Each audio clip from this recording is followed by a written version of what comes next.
warn ya. Boys only want love if it's torture.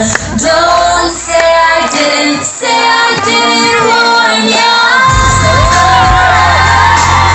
We're gonna go down in flames. You can tell it when it's over.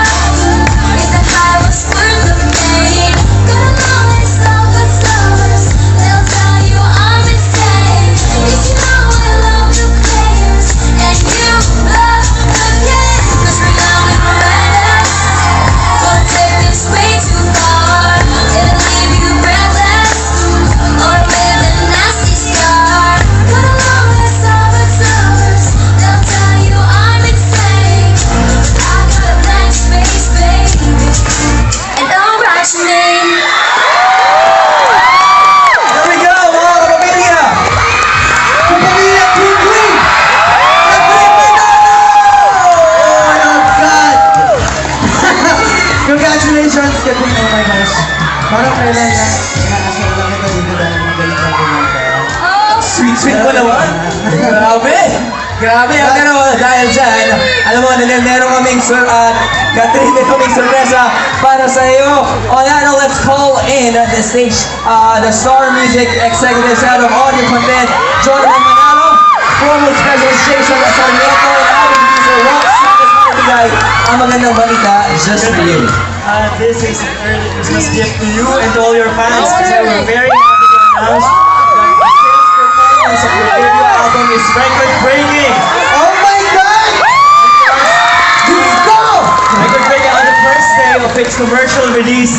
It turned gold on the first day. So, First day, but my God! Oh, let's go! Sige nga, kung happy ka, hug mo nga siya.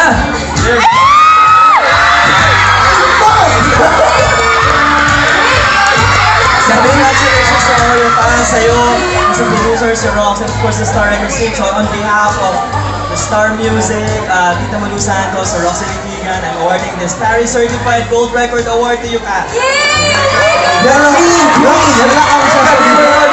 Wala kang sasabihin. Congrats. Thank you! Of course, maraming salamat.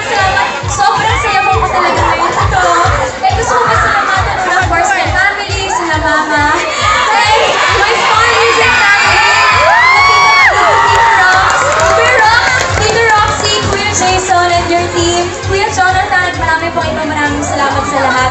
And to my Star Magic family, and sa lahat ng supporters ko na maraming salamat sa support ko. I love you all so much. Thank you. Sobra yung tuwa talaga nila. Ganyan yung happy nga. Sige nga, kiss mo nga si Catherine. Sige nga. Sige nga, pero ito habang initin natin ang momento, ito naman ang isang mga magandang balita mula sa nag-iisang Mr. John Cruz.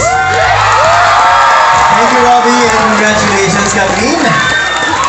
Kapamilya, sa halos 10 taon, lahat tayo ay nagkaroon na ng kanya-kanyang kwento kung paano naging bahagi ng mga buhay natin ang Biojesset. Ano mang headache ulit damang-daman natin ang maingat na pagkalinga ng Biojesset.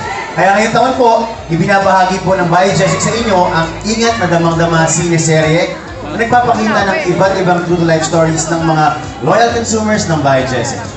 At sa ikalawang taon ito, mapapanood po ang 5 nakakaantig na kwentong Biojesset na ginawa ng mga young filmmakers na ginawa ng mga almost young veteran directors ng ABS-CBN.